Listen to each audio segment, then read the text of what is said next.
नमस्कार दोस्तों, I hope you all are doing well. So today हम एक बहुत इम्पॉर्टेंट सर्कुलर को डिस्कस करने जा रहे हैं जो कि सीबीआईसी ने कल रात को निकाला है regarding levy of GST under reverse charge in case of director remuneration.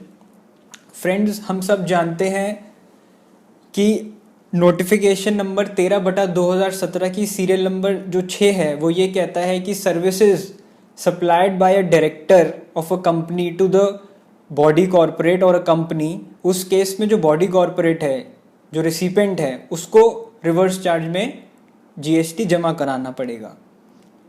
दोस्तों, फरवरी 20 में हम सब जानते हैं कि एक क्लेक्राफ्ट इंडिया की एक authority of advance ruling I Rajasthan bench के द्वारा, जिसमें उन्होंने ये कहा गया, सिंपली उन्होंने ये कह दिया कि even if director whole time director है, एम्प्लॉय डायरेक्टर है और इंडिपेंडेंट डायरेक्टर है, उस जजमेंट में ऐसा कुछ भी नहीं बताया गया। उन्होंने सिंपली कहा कि रिवर्स चार्ज एप्लीकेबल होगा।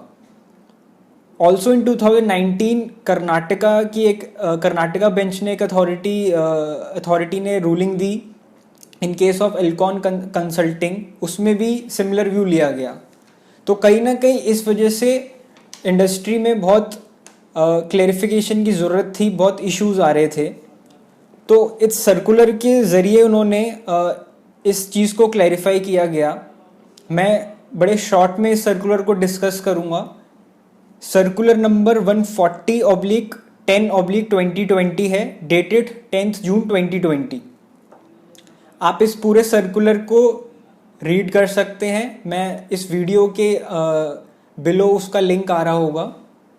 तो इसमें दो चीज़ों को बोर्ड ने क्लैरिफाई किया। पहली चीज़, leviability of GST on remuneration paid by company to the independent directors. Secondly, GST on remuneration paid by company to whole time directors including managing directors. Right, यही दो इश्यूज थे कि किस सिनेरियो पे रिवर्स चार्ज एप्लीकेबल होगा और किस scenario पे एप्लीकेबल नहीं होगा। राइट, तो जो पहली सिनेरियो की बात करें, अगर हम इंडिपेंडेंट डायरेक्टर वाले सिनेरियो की, तो फ्रेंड्स हमें ये समझना बहुत ज़रूरी है कि शेड्यूल 3 में ये डिफाइन किया गया है कि कुछ ऐसी सर्विसेज, कुछ ऐसी सप्लाईज हैं जो कि सप्लाई ही ट्रीट नहीं की जाएगी। It is neither a supply of service, neither a supply of goods. उसमें एक एंट्री है कि अगर कोई एम्प्लॉयर रिलेशनशिप है, यानी कि services provided by an employee to the employer, तो वो सप्लाई ही नहीं ट्रीट की जाती। राइट, तो अगर हम अब इस स्पेसिफिक इंडिपेंडेंट डायरेक्टर की बात करें तो हमें सबसे पहले ये देखना होगा कि क्या इंडिपेंडेंट डायरेक्टर एम्प्लॉय है कंपनी का या नहीं है। इस सर्कुलर में उन्होंने यही बोला कि जो इंडिपेंडेंट डायरेक्टर है, that can not be regarded as an employee of the company. Accordingly जो भी रेम्यूनरेशन अगर इंडिपेंडेंट डायरेक्टर को दी जा रही है by the company, that will be covered under serial number 6 of notification 13/2017 dated 28 जून 2017, और उस पे कंपनी को रिवर्स चार्ज जमा कराना होगा। राइट, सेकेंडली, अगर हम बात करें remuneration paid by company to whole time directors और मैनेजिंग डायरेक्टर्स, तो उसमें उन्होंने ये कहा गया कि बड़े ध्यान से एम्प्लॉयर रिलेशनशिप की डेफिनेशन को पढ़नी है।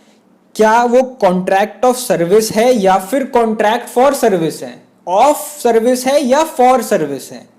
राइट, और उसमें उन्होंने ये क्लैरिफाई किया कि अगर तो जो डायरेक्टर है, अगर जो होल टाइम डायरेक्टर है या मैनेजिंग डायरेक्टर है, जो कि एक कहा जा सकता है कि एम्प्लॉय है, जो कंपनी की डे टू डे ऑपरेशंस को देख रहा है, सारी चीजें मैनेज कर रहा है, और सेकेंडली उसको जो रेम्यूनरेशन दी जा रही है, कंपनी उसको under section 192 of the income tax act उसको सैलरी में दिखा रहा है, और डायरेक्टर भी अपनी इनकम टैक्स रिटर्न में उसको under the head salary show कर रहा है, उस केस में वो कहा जा सकता है कि वो एक तरीके से कंपनी का एम्प्लॉय है। अकॉर्डिंगली एम्प्लॉय रिलेशनशिप आ गया, शेड्यूल 3 में कवर हो गया, सप्लाई ही नहीं है तो जीएसटी की बात ही नहीं आती। तो उस केस में जीएसटी भी नहीं लगेगा, अकॉर्डिंगली रिवर्स चार्ज भी नहीं लगेगा। बट दोस्तों इंटरेस्टिंगली उसमें ये भी बात की गई कि अगर कंपनी उस डायरेक्टर को 194J यानी कि प्रोफेशनली कोई सर्विसेज वो दे रहा है director, even if it is a whole time director और मैनेजिंग डायरेक्टर, उसके कॉन्ट्रैक्ट को बड़े ध्यान से देखना है। अगर वो टेक्निकल सर्विसेज दे रहा है और 194J में कंपनी ने उसको TDS काट के पेमेंट करी है, उस केस में वो सीरियल नंबर 6 13/2017 की नोटिफिकेशन में कवर हो जाएगा और कंपनी को जीएसटी रिवर्स चार्ज में जमा कराना पड़ेगा। राइट दोस्तों, तो आई थिंक आपको ये दोनों सिनेरियो क्लियर हो गए होंगे। So thank you so much for watching my video. I request you to please subscribe our channel for getting latest updates on GST and other burning issues in our professional industry. Thank you so much. Take care.